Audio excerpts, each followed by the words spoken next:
se debería trabajar en la inconstitucionalidad de la ley de deslinde jurisdiccional por el artículo 10 sobre todo, que va a pensar la justicia indígena en materias, ¿no? O va a delimitar a la jurisdicción indígena por los ámbitos de materia, tiene totalmente sustento, ¿no? Esa posición. Y las autoridades indígenas lo están llevando adelante también, ¿no?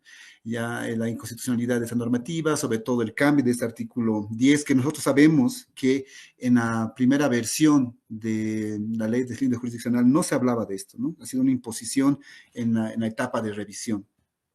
Pero también creo que hay que reflexionar, estimados compañeros que están aquí presentes, en el fenómeno de la positivación del derecho indígena. O sea, en mi exposición al finalizar decía que muchas autoridades indígenas hoy en día parecen abogados ya, porque manejan la cuestión política del Estado, la jurisprudencia, se conocen muy bien los artículos de las normativas internacionales y no es tan distinto de un abogado, digamos, ordinario que maneja la ley para hacer respetar sus derechos. Las autoridades indígenas, que también desde la antropología, desde la sociología, se decía que tenía otra característica, otras formas de organización, otras formas de hacer justicia, hoy en día eso ha cambiado totalmente, porque la figura de la justicia indígena se ha constitucionalizado y por ende ha dado paso a que el derecho positivo controle, maneje, quiera direccionar, o en palabras más sociológicas, domesticar la justicia indígena en nuestro país, ¿no? Recuerdo los debates que habían en los protocolos de cooperación y coordinación entre la policía y la GIOC, o la fiscalía y la GIOC. Estos protocolos de justicia indígena siempre está a partir de un molde del derecho ordinario, ¿no? A ver, vamos a escribir de esta forma, con estos números, con estos artículos, o sea, hay un derecho ordinario que está mandando a la justicia indígena y la justicia indígena se está sometiendo, ¿no? Porque está escrito en idioma castellano, está escrito sus protocolos en una forma del derecho ordinario, se está positivando hoy en día la justicia indígena. Lo que tenemos que ponernos a debatir hoy en día es, ¿eso es algo que se debe cuestionar en el fondo? Porque hay muchos puristas también que dicen, no, eso ya no es la justicia indígena tiene que ser oral, no se debería escribir, ¿no?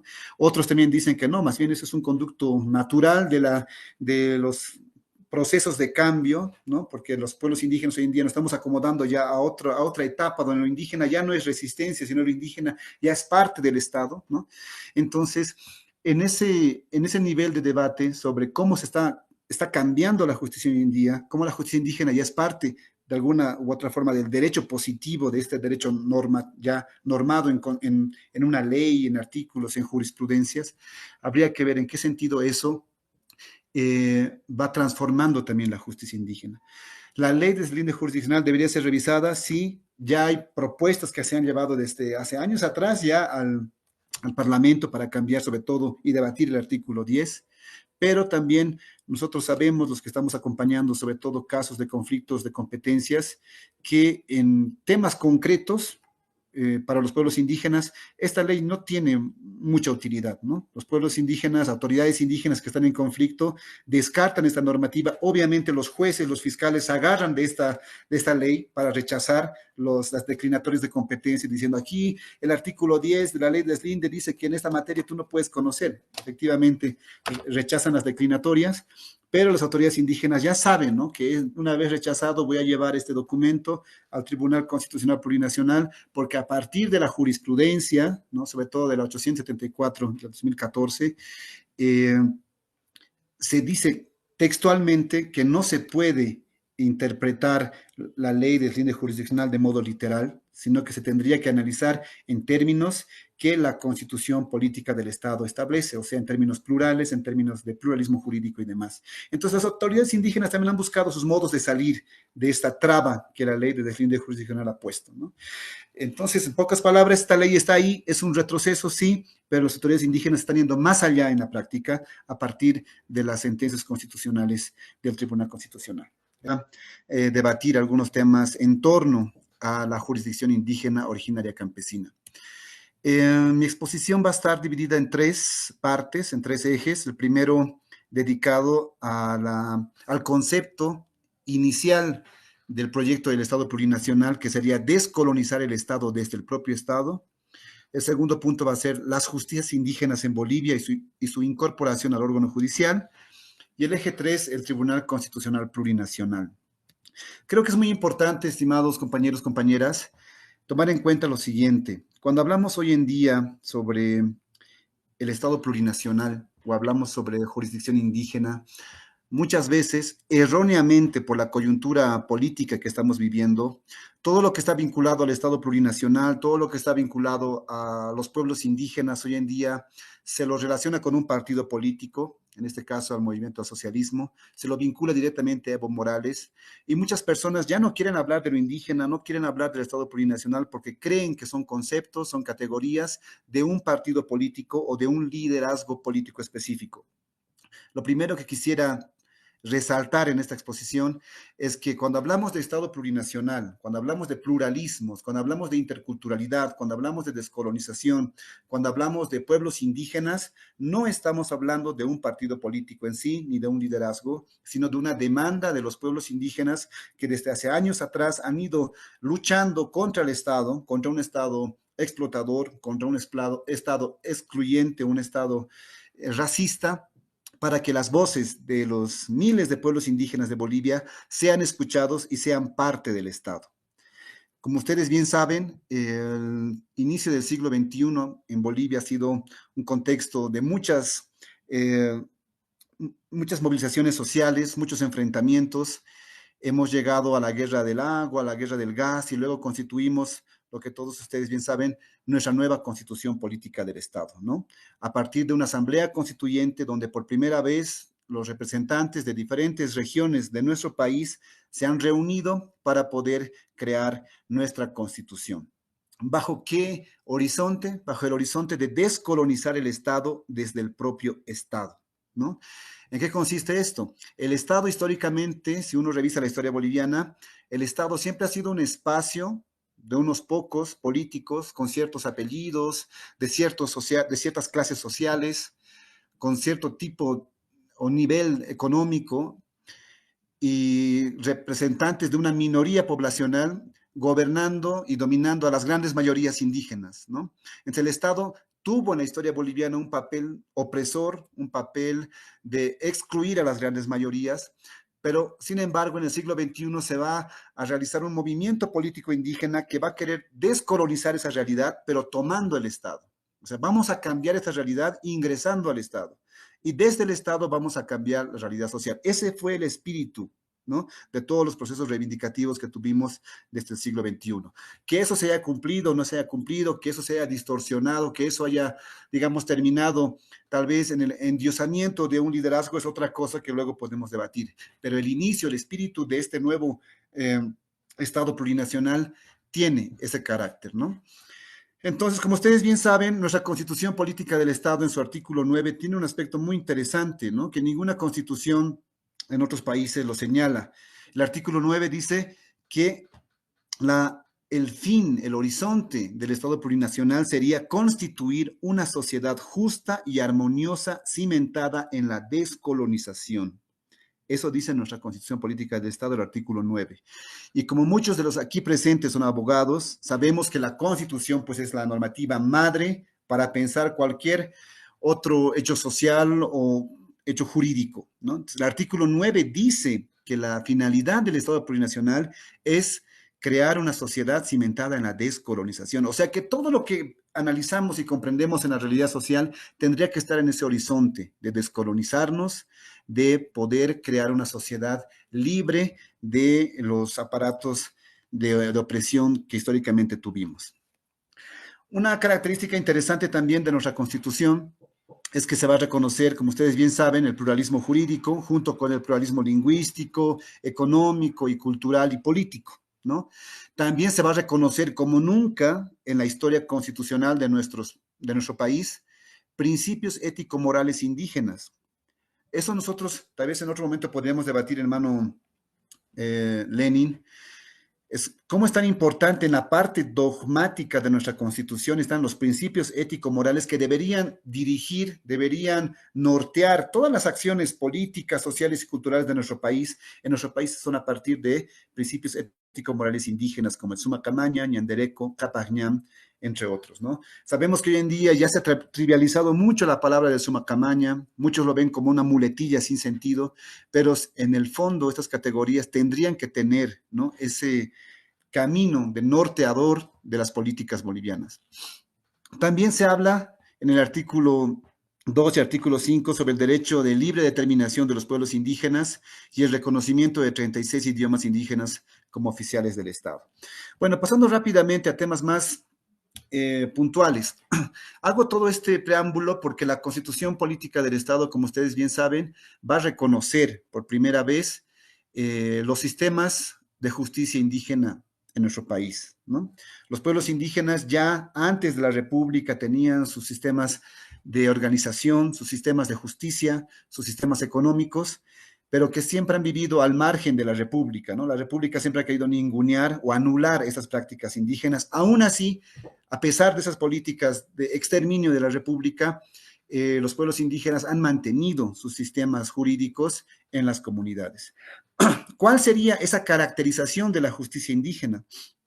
A partir de reflexiones o trabajos antropológicos, sobre todo de Javier Albó, podríamos llegar a las siguientes características, ¿no?, generales sobre la justicia indígena.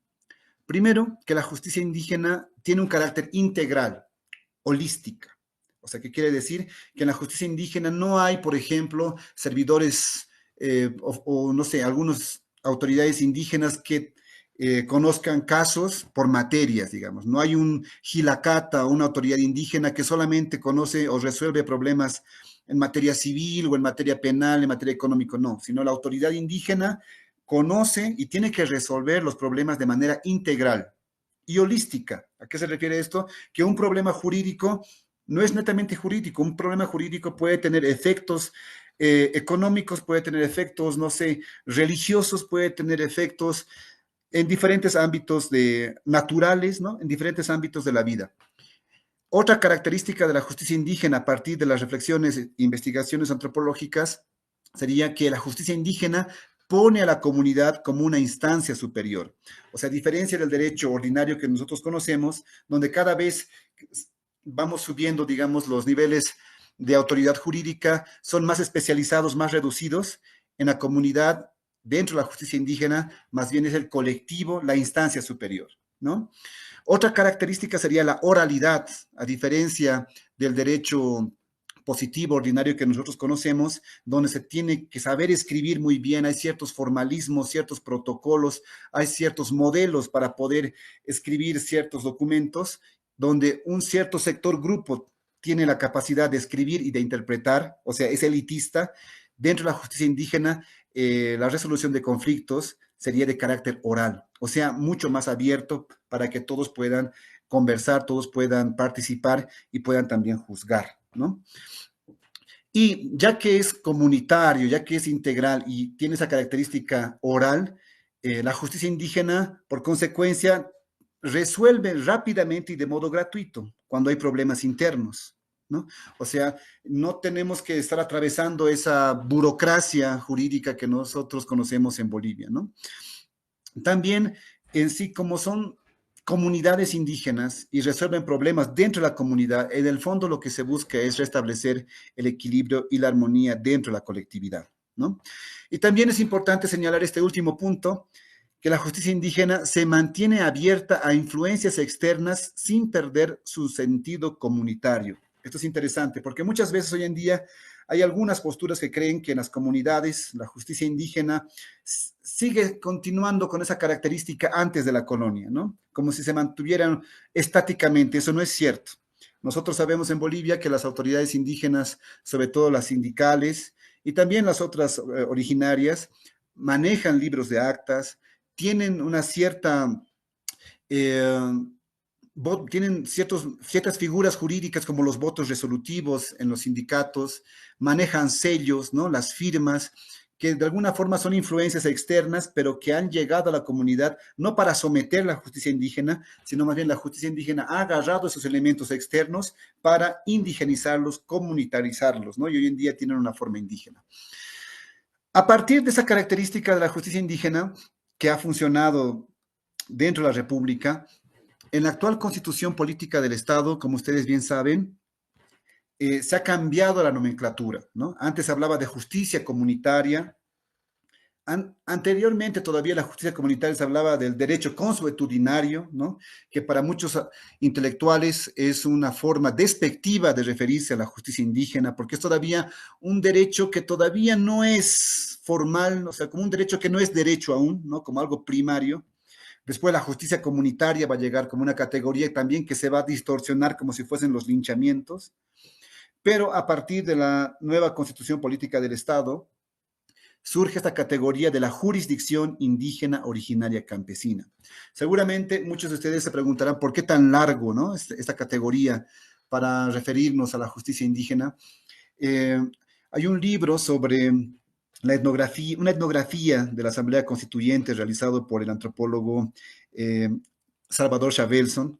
Él señala una anécdota muy interesante, ¿no? Que como ustedes bien saben, el Pacto de Unidad dentro de la Asamblea Constituyente va a debatir, ¿no? Cuál va a ser la terminología que va a definir a los pueblos indígenas dentro de la nueva Constitución. Entonces, los sectores sindicalistas, entre otras palabras, campesinistas, querían que la figura sea campesino, ¿no? O sea, siguiendo la línea de los sindicatos campesinos. Pero por el otro lado, los seguidores de la CONAMAC, que ellos dicen, no, pues cómo no somos campesinos, somos originarios, tenemos que entrar como originarios, ¿no?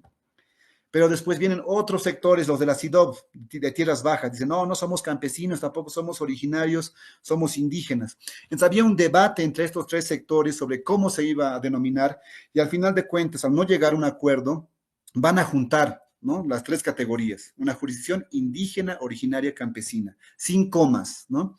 Van a decir, así como existe una palabra indígena aymara, ustedes bien conocen esta palabra larga en aymara que se llama el Aruskip Asip Hañanasaki Puniraquispawa, ¿no? Así como esa palabra gigante en aymara existe, así también vamos a crear una jurisdicción de las naciones indígenas originarias campesinas, así una palabra gigante que aglutina a todas las organizaciones indígenas sin que uno tenga más privilegio que otro, sino tanto los indígenas, tanto los originarios y los campesinos tendrían los mismos derechos y tendrían la misma figura jurídica a partir de la constitución política del Estado. También es importante señalar que dentro de la constitución política del Estado, el artículo 179 es importante, porque en el artículo 179 va a señalar que en Bolivia existen 4 jurisdicciones, ¿no? La especial, la agroambiental, la ordinaria y la jurisdicción indígena originaria campesina. O sea, la jurisdicción indígena a partir del artículo 179 ingresa al órgano judicial, ¿no? O sea, es parte de la justicia boliviana. Y en el artículo 179, en ese mismo artículo, en su parágrafo 2, señala que la jurisdicción ordinaria y la jurisdicción indígena, originaria o campesina gozan de igualdad jerárquica. O sea, que las resoluciones que las autoridades indígenas realizan en Bolivia tienen el valor de cosa juzgada y no podría ser revisada por una autoridad ordinaria. Al menos eso está en la Constitución Política del Estado expresado, ¿no? También el artículo 192 señala o manda, mejor dicho, la creación de una ley de deslinde jurisdiccional para regular la cooperación y coordinación entre ambas jurisdicciones. Y seguramente los que aquí ya conocen o ya han manejado algunos casos desde la jurisdicción indígena originaria campesina han visto este obstáculo, ¿no? De la ley de deslinde jurisdiccional, que va a ser la ley que va de alguna forma delimitar, ¿no? Las potestades de esta jurisdicción. Tal vez podemos ir rápidamente aquí a las características de la ley de deslinde jurisdiccional, donde se habla de 3 ámbitos de vigencia, ¿no? O sea, para poder ejercer la justicia indígena, que hoy en día ya está en la Constitución Política del Estado, y la Constitución Política del Estado que dice que tiene igualdad jerárquica con la jurisdicción ordinaria, para poder ejercer esa justicia ya reconocida por la Constitución, se necesita cumplir 3 requisitos, que en la Constitución y en la Ley de Deslinde Jurisdiccional señala 3 ámbitos de vigencia, ¿no? O sea, una personal, territorial y material. ¿Qué significa? La ley de deslinde jurisdiccional señala lo siguiente: si una persona quiere ejercer la justicia indígena, la jurisdicción indígena en su comunidad, lo primero que tiene que hacer es ser indígena, es el ámbito de vigencia personal. O sea, las personas en conflicto tienen que ser indígenas primero, ¿no? Después, el ámbito de vigencia territorial, o sea, aparte de que las personas sean indígenas, para que se pueda acudir a la jurisdicción indígena, el conflicto tiene que desarrollarse en un territorio indígena, ¿ya? Y si no se ha cometido en un territorio indígena, tal vez fuera del territorio indígena, pero con efectos dentro del territorio indígena. Y posteriormente viene el ámbito de vigencia material, que va a ser lo más criticado por las autoridades indígenas a esta ley, que va a ser el artículo 10 de la ley del cine jurisdiccional, que va a decir, los pueblos indígenas pueden resolver todos los conflictos que históricamente han resuelto en sus comunidades, pero no pueden resolver conflictos de materia civil, en materia laboral, en materia penal, en materia agrario y así. Va a lanzar toda una lista de figuras jurídicas que la justicia indígena no podría resolver. En otras palabras, lo que estaría diciendo es que los pueblos indígenas pueden resolver problemas que históricamente han resuelto, pero ninguna de estas. O sea, es como te da derechos y al final te infringen los derechos, ¿no? O te anulan los derechos. Entonces, por eso este artículo es muy complicado y por eso este artículo ha llevado a que los pueblos indígenas hoy en día no usen tanto la ley de deslinde jurisdiccional, sino que recurran a la jurisprudencia en materia de pueblos indígenas originarios campesinos del Tribunal Constitucional Plurinacional. Por favor, doctor Lenin, si me estoy avanzando, pasando el tiempo, me avisa. No te preocupes, Rápidamente, Rafa, no te preocupes. ya. Entonces, a partir de este contexto constitucional de la jurisdicción indígena originaria campesina y de esta ley de deslinde jurisdiccional, un, un espacio importante, una institución determinante para pensar el derecho de los pueblos indígenas, para pensar la justicia indígena en Bolivia, hoy en día es el Tribunal Constitucional Plurinacional, ¿no? Que como ustedes bien saben, es un órgano encargado de velar por la supremacía de la Constitución, ejerciendo el control de constitucionalidad y, como dice el artículo 196 de la Constitución Política del Estado, precautelando el respeto y la vigencia de los derechos y las garantías constitucionales. Asimismo, el Tribunal Constitucional Plurinacional es una institución independiente del órgano judicial, o sea, es aparte del órgano judicial, y está conformada por magistrados bajo criterios de plurinacionalidad, es decir, por representantes del sistema ordinario y del sistema indígena originario campesino. Eso formalmente, pero como ustedes bien saben, en estas nuevas elecciones judiciales, habría que preguntarse cuántos de los que han salido habilitados responden, ¿no? a los pueblos indígenas originarios campesinos. Pero bueno, de todas formas, el Tribunal Constitucional Plurinacional tiene una secretaría técnica y de descolonización que es dependiente de la presidencia, el cual se encarga de poder analizar, de poder hacer el trabajo de campo antropológico y sociológico de los conflictos relacionados o vinculados a los pueblos indígenas originarios campesinos. El Tribunal Constitucional Plurinacional en sí, su trabajo principal con relación a los pueblos indígenas sería el de aceptar las consultas de autoridades indígenas o los conflictos de competencias jurisdiccionales. Hace rato hablaba que en Bolivia la justicia indígena tiene ciertas características de lo holístico, tiene características de lo comunitario, de lo oral, de la gratuidad, ¿no? de la búsqueda de la armonía. Eso siempre y cuando existan conflictos dentro de la comunidad. Pero el problema máximo, el problema mayor de los pueblos indígenas no está tanto dentro de la comunidad, sino cuando las comunidades se enfrentan con otros actores, como por ejemplo con mineros, por ejemplo con ganaderos, con avasalladores. Entonces, cuando hay un conflicto de un territorio indígena con intereses privados, con intereses del derecho ordinario, ahí existe el problema más grande para la jurisdicción indígena originaria campesina. Y en esos conflictos de jurisdicciones es donde el Tribunal Constitucional puede actuar y tiene que actuar para dar la potestad a cuál jurisdicción tendría que conocer o resolver ciertos casos. Tal vez podría dar algunos ejemplos. Eh, Aquí rápidamente, el artículo 202 de la Constitución Política del Estado señala que las atribuciones del Tribunal Constitucional Plurinacional es la de conocer y resolver, entre otras, lo que había dicho, las consultas de las autoridades indígenas originario-campesinas sobre la aplicación de sus normas jurídicas aplicadas a un caso concreto. La decisión del Tribunal Constitucional es obligatoria. O sea, si una autoridad indígena en una comunidad quiere resolver un problema de un modo específico, digamos, a partir de sus prácticas y procedimientos propios, pero hay una otra parte que dice que esa autoridad no está resolviendo bien o que no debería ser resuelto así, las autoridades indígenas pueden mandar esa solución o ese tipo de interpretación jurídica a partir de lo indígena que esta comunidad ha realizado, va a consultar al Tribunal Constitucional Plurinacional para ver si esta decisión que está realizando está bien, está enmarcada en la Constitución o no.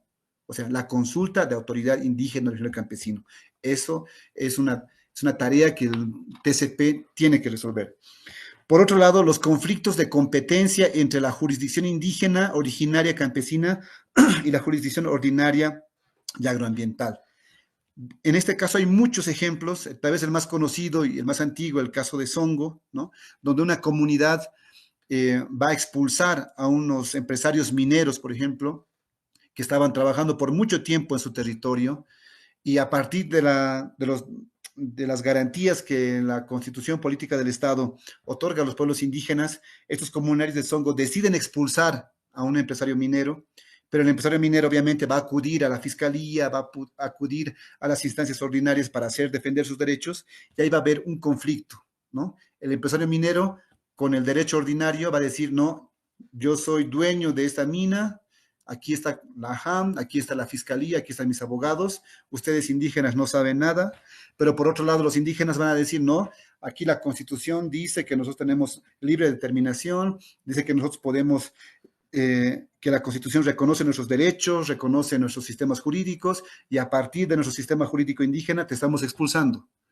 Entonces, ahí hay una lucha entre diferentes visiones, diferentes jurisdicciones, y el que tendría que precautelar, el que tendría que conocer, el que tendría que analizar y dar una decisión final para saber a cuál de las dos jurisdicciones compete es el Tribunal Constitucional Plurinacional. Por eso el tribunal tiene esta sala, esa Secretaría Técnica de Descolonización, donde no solamente trabajan abogados, sino también antropólogos, sociólogos, y no sé si hasta ahora, pero en un momento existían también hasta yatiris, ¿no? O autoridades indígenas que conocen la justicia indígena para poder analizar estos casos, ¿no? Porque se supone que el Tribunal Constitucional Plurinacional, su tarea es el control de constitucionalidad, y la Constitución dice que somos un Estado plurinacional e intercultural, y tenemos un camino de la descolonización. Entonces, el análisis del TCP tiene que ser en ese horizonte. Por eso es la institución más importante hoy en día para la jurisdicción indígena originaria campesina. Entonces, a pesar de este contexto, a pesar del Tribunal Constitucional Plurinacional, a pesar de que tengamos sentencias constitucionales que de alguna forma respaldan la justicia indígena, hoy en día vemos todavía el ataque de autoridades ordinarias a la jurisdicción indígena. Hoy en día todavía vemos jueces, fiscales, abogados que no conocen, no quieren conocer, no les interesa esta forma plural de entender la justicia en Bolivia. O sea, tenemos abogados que no comprenden, y eso se puede ver, no sé si aquí hay estudiantes de derecho o alguien ha comprado las famosas constituciones políticas del Estado comentadas, las que se venden por La Paz, por La Ceja. Si uno revisa esos textos, hay interesantes explicaciones de los artículos que tienen naturaleza ordinaria, pero con relación a los artículos de pueblos indígenas no dicen nada, ¿no? No hay un entendimiento, no hay una apertura, no se quiere conocer, se mira todavía con desdén los derechos de los pueblos indígenas. Hay casos, el propio de Songo que mencioné en un principio, que ha salido una sentencia constitucional en favor de los pueblos indígenas, pero que hasta hoy en día no tiene un efecto palpable, ¿no? O sea, vivimos en un Estado plurinacional que reconoce los derechos de los pueblos indígenas, pero en lo material en la eficacia de la normativa plural, vivimos todavía un largo retroceso. Ante este retroceso, es importante mencionar que las comunidades indígenas no se han quedado de brazos cruzados, ¿no? Existen unas ciertas estrategias jurídicas colectivas que están ayudando a poder avanzar dentro de la jurisdicción indígena fuera del Estado. Porque el Estado, por más que tengamos un viceministerio de justicia indígena, originaria y campesinas, no está apoyando el ejercicio de la justicia indígena en Bolivia. Entonces, hay estrategias jurídicas indígenas, sí, pero desde abajo, desde fuera del Estado. Como por ejemplo la creación de los tribunales originarios de justicia, que cada vez son más, las casas de justicia en las comunidades, nuevas nominaciones, ¿no? Como cargos de magistrados, jueces indígenas, hay consejos de ancianos, la incorporación de dispositivos ordinarios en las formas de resolución de conflictos, abogados indígenas. Hoy en día, las autoridades indígenas, cada vez más en las comunidades, ya no son esas autoridades que solamente, digamos, hacían alusión a los ancestros, a las montañas, que obviamente sigue presente hoy en día, pero cada vez las autoridades indígenas tienen un manejo, ¿no? De las leyes, de la OIT, de la ley de deslinde jurisdiccional, de la jurisprudencia, de la constitución política del Estado, tanto que las autoridades indígenas hoy en día parecen abogados ya, porque tienen la normativa, la ley para poder defender sus derechos, ¿no? Entonces, se han creado en muchas comunidades manuales de ejercicio de la jurisdicción indígena, originaria, campesina. Aquí está presente junto con nosotros el hermano David Ticona. Él podría dar muchos ejemplos al respecto sobre cómo las organizaciones indígenas están creando sus propias metodologías, ¿no? Para poder hacer respetar sus derechos y para poder enfrentarse a este sistema ordinario que sigue teniendo hegemonía en tiempos plurinacionales, ¿no? Sobre cómo liderazgos que tal vez en un comienzo han sido orgánicos, han sido de las bases, una vez que llegan a puestos de poder dentro de la forma estatal, ellos de alguna forma se encuentran sometidos, ¿no? Primero al partido, que de alguna forma delimita o direcciona lo que tienen que realizar, y un segundo punto, pues el Estado, ¿no? Que como estructura también institucional te amolda, ¿no? Eso en el caso boliviano nos tenemos muchos ejemplos, ¿no? Yo recuerdo a muchos hermanos que decían que dirigentes de bases orgánicas muy carismáticos, muy cercanos al pueblo, una vez que se han posicionado como diputados, senadores o autoridades, se han olvidado totalmente de las bases, ¿no? Entonces ese fenómeno nos trae también la doctora Inori que está pasando en el contexto brasileño. Y también trae una categoría interesante sobre los indígenas de élite, ¿no? Que habrían personas indígenas que son de las bases, que están trabajando fuera del gobierno, y algunos que ya tienen cierto reconocimiento, tanto académico, cultural o de poder, pues ya suben a un peldaño más y se apartan de las bases, ¿no? Ya pierden ese contacto directo con las bases, teniendo así, ¿cómo se podrían decir? Intermediarios para poder hablar con estas figuras indígenas, ¿no? Entonces, esto creo que es interesante debatirlo en este contexto boliviano, que estamos entrando ya al bicentenario, un Estado plurinacional totalmente debilitado en la actualidad. ¿Hasta qué grado el Estado como estructura ha ayudado a poder llegar a este horizonte del Estado plurinacional que dice la Constitución de descolonizar nuestra sociedad, ¿no? Porque muchos de los líderes indígenas que nosotros hemos tenido y tenemos han cambiado por la propia estructura del Estado, ¿no? Conocemos mucha gente, autoridades de base, que cuando llega una autoridad, sea diputado, senador o el presidente o el alcalde, les recibimos con guirnaldas, les ponemos mistura, nos damos los mejores asientos, comida, o sea, hay un modo de tratar a las autoridades tan servil, que tiene obviamente una memoria de la colonia, de la república, porque las autoridades antes siempre eran los blancos, los jailoncitos o los huiracochas, los caras, tantas palabras tenemos en idioma aymara, que en el contexto del Estado plurinacional se supone que eso se tendría que haber cambiado, ¿no? Se supone que si tenemos ahora diputados, senadores o ministros indígenas, se supone que tenemos representantes igual que nosotros para hablar de igual a igual con ellos. Pero hoy en día, en nuestras sociedades, tanto en Brasil como en Bolivia y en otros países, a nuestras propias autoridades les endiosamos tanto que les alejamos de nuestra realidad y les ponemos en un pedestal que les aleja de sus bases, ¿no? Entonces, esa realidad en Brasil también se vive y obviamente la ministra Sonia del pueblo Guayayara no es la excepción, ¿no? También está atravesando esa lejanía de sus bases. Yo he escuchado muchas críticas también de activistas y profesionales indígenas que señalan ese punto que la doctora Inori está trayendo, ¿no? Esa lejanía de una autoridad indígena que ahora que está en el gobierno, pues ya se olvida de las bases también. De alguna forma, la decaída de Evo Morales también está arrastrando todo los símbolos, los discursos, las demandas y las narrativas indígenas que hemos creado, ¿no? Eso también porque este partido y el gobierno de Evo Morales ha creado todo un escenario para capitalizar los símbolos indígenas y los discursos indígenas, ¿no? Como si fuese sinónimo de un partido político y de un liderazgo. Yo creo que hoy en día la tarea fundamental, al margen de las preferencias políticas que uno pueda tener, es desvincular, o sea, aprovechar la crisis que estamos viviendo en la política boliviana, aprovechar para desvincular lo que es el Estado plurinacional de lo que es un partido político y un líder específico, ¿no? Creo que es importante luchar para pensar el Estado plurinacional con todos los avances en tema de derechos para los pueblos indígenas, en tema, digamos, de reconocer los pluralismos en diferentes aspectos. Creo que estamos en un momento donde tenemos que pensar seriamente el futuro de nuestro país, porque esa postura de borrón y cuenta nueva, que es una cosa típica también de la historia boliviana, un presidente nuevo que quiere borrar todo lo antiguo y otra vez comenzar y nunca poder consolidar un Estado en sí, creo que no podemos dejar pasar, ¿no? La constitución política del Estado, con todos los problemas que pueda tener, es un avance gigante para pensar la pluralidad de nuestro país. No hemos visto todavía hoy en día una materialización de tantos artículos que la constitución hoy en día señala. Creo que estos discursos de erradicar el Estado plurinacional, de volver a la República, son amenazas que hay que analizarlo seriamente y apostar por una defensa de la constitución política del Estado, que, recalco, no significa apostar por un partido político o por un líder en específico. La constitución tiene que estar al margen de los partidos de gobierno y de los políticos que están candidateando.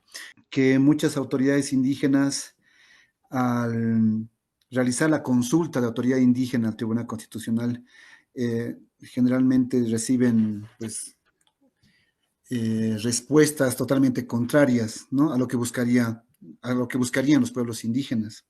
Aquí es importante hacer un análisis político también. Si nosotros pensamos fríamente, las sentencias constitucionales, poquitas que han salido en favor de los pueblos indígenas, estaban a cargo de hermanos indígenas que de alguna forma entendían este proceso. Por ejemplo, la 874 del 2014 de Songo, estaba el hermano Gualberto Cusi, que se le puede hacer muchas críticas, pero él, como autoridad, magistrado, indígena y demás, ha dado curso para favorecer a la jurisdicción indígena, ¿no? Las sentencias constitucionales, las resoluciones que sacan del Tribunal Constitucional en contra de los pueblos indígenas, si ustedes revisan, son generalmente de autoridades que desconocen las formas jurídicas indígenas y que tienen una mirada totalmente positiva, ¿no? Entonces aquí es muy importante pensar quiénes van a ser nuestros magistrados, ¿no? ¿Quiénes son nuestros magistrados? ¿Cómo los elegimos? Porque nosotros electoralmente nosotros elegimos a nuestras autoridades y no debatimos estos aspectos, ¿no? Cuán importante es que representantes indígenas o que conozcan esta jurisdicción y la forma en cómo funcionan los sistemas jurídicos indígenas estén en estos espacios de decisión para que podamos tener también aperturas desde nuestra jurisdicción, ¿no? Lastimosamente, estimado hermano, se podría ir a una instancia internacional, pero no debemos olvidar que las instancias internacionales solamente pueden recomendar en el mejor de los casos. Digamos, puede estar a favor, puede sacar una declaración a favor de los pueblos indígenas, pero lo máximo que pueden hacer es recomendar, no pueden ordenar, no pueden tomar una decisión vinculante en nuestro país, ¿no? Puede servir como un apoyo, digamos, para fundamentar en una posición política de un pueblo indígena, pero las instancias internacionales solamente pueden recomendar a los estados, ¿no? Para tomar en cuenta un caso específico. No tiene ese carácter de mandar, de ordenar, ¿no? Entonces, las instancias internacionales tienen un aporte, sí, más moral, de crítica al Estado, pero en lo concreto, así en lo material, no ayuda en lo concreto, digamos, a un caso específico. Muchas gracias, Zoher, muchas gracias, doctora Inori. y quizás también esa, ¿no? Esa noticia que nos dio el hermano David de la Universidad Amáutica, también ligando a lo que decía el profesor Cabedo y también la doctora Inori, ¿no? Y también lo que Roger también hacía esa reflexión, pues desde la academia, desde el lugar donde estamos ahorita, es bueno, ¿no? Tratar de analizar, ¿no? El contexto de los pueblos indígenas desde un pensamiento crítico, ¿no? Y pues asimismo también generar, ¿no? Generar conocimiento, investigación, y pues yo creo que el escenario, ¿no? En este momento es muy interesante en el diplomado, ¿no? De hecho, si no me equivoco, tienen un módulo de monografía y sería interesante, ¿no? De cada uno que tiene experiencia desde diferentes ámbitos, pues puedan, ¿no? Plasmar, ¿no? Esa experiencia y conocimiento. De vuelta, muchas gracias, Roger, muchas gracias, doctor Inori, mi estimado hermano David, muchas gracias, y también a todos los presentes, ¿no?